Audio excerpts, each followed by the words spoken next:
दोस्तों, इतिहास करवट ले चुका है। सत्ता की बिसात पलट दी गई है और बांग्लादेश अब वही नहीं रहा जो कल तक था।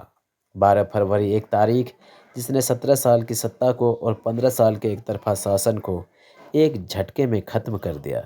ढाका की गलियों से लेकर दिल्ली के साउथ ब्लॉक तक और इस्लामाबाद के पावर कॉरिडोर तक एक ही सवाल गूंज रहा है, अब बांग्लादेश किस दिशा में जाएगा और भारत के लिए यह बदलाव वरदान है या खतरा।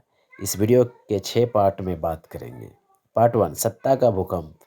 दोस्तों, जिस पार्टी को खत्म माना जा रहा था, जिस नेतृत्व को निर्वासन में भुला दिया गया था, उसी ने आज सत्ता पर कब्जा कर लिया है।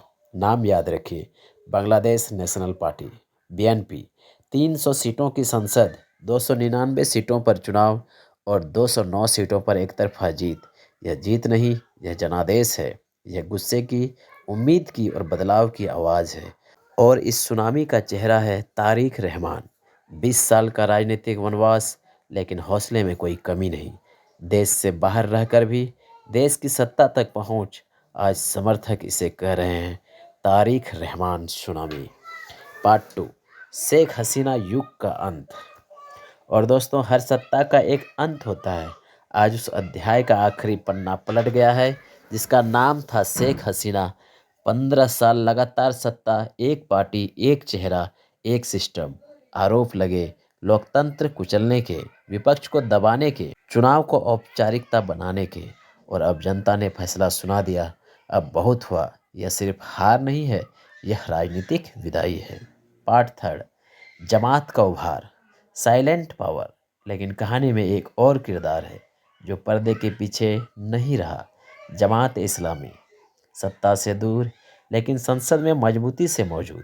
इतिहास का सबसे बेहतरीन प्रदर्शन। यही वजह है कि बीएनपी के सामने अब एक दोहरी चुनौती है, सत्ता संभालना और कट्टरता को काबू में रखना। सवाल साफ है, क्या बीएनपी संतुलन बना पाएगी? पार्ट 4, जुलाई चार्टर। जनता ने सिस्टम चुना। दोस्तों, यह चुनाव अलग था, बहुत अलग। यहाँ जनता ने सिर्फ नेता नहीं चुने, नियम चुने हैं। नाम है जुलाई चार्टर।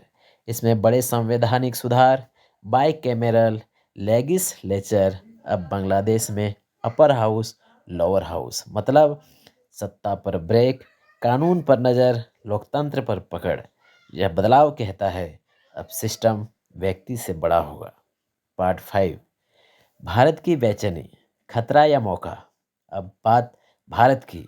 अब तक ढाका में भारत की सबसे भरोसेमंद दोस्ती थी अवामी लीग, लेकिन बीएनपी रिकॉर्ड जटिल रहा है। भारत की चिंता नॉर्थ ईस्ट के उग्रवादी, सीमा पार शरण, हिंदू अल्पसंख्यकों की सुरक्षा, शेख हसीना का भविष्य।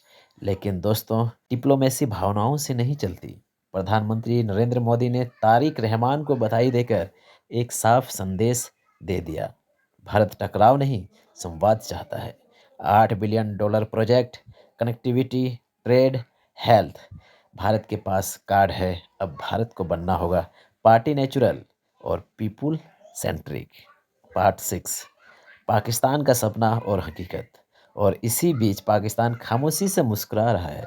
उम्मीदें, दोस्ती की वापसी, हथियारों का व्यापार, नया गठजोड़। लेकिन दोस्तों, आज का बांग्लादेश 1971 वाला बांग्लादेश नहीं है। तारिक रहमान जानते हैं, भारत से दुश्मनी विकास की आत्महत्या के बराबर है। मतलब भारत से यदि दुश्मनी रखते हैं तो विकास नहीं हो पाएगा। इसलिए पाकिस्तान का रोल सीमित रहने वाला है। कुल मिलाकर एक नया सवेरा, एक नई आग। तो दोस्तों, बीएनपी की जीत बांग्लादेश के लिए एक नई सुबह, भारत के लिए रणनीतिक परीक्षा, पाकिस्तान के लिए आधी उम्मीद। अब सब कुछ निर्भर करता है बीएनपी की समझदारी, भारत की कूटनीति और क्षेत्रीय संतुलन पर। अगर परिपक्वता दिखाई गई तो यह बदलाव साउथ एशिया की तस्वीर बदल सकता है। अब आपकी बारी। कमेंट में बताएं, क्या बीएनपी भारत के साथ चलेगी या इतिहास खुद को दोहराएगी? वीडियो पसंद आया हो तो लाइक कर चैनल को सब्सक्राइब जरूर करें।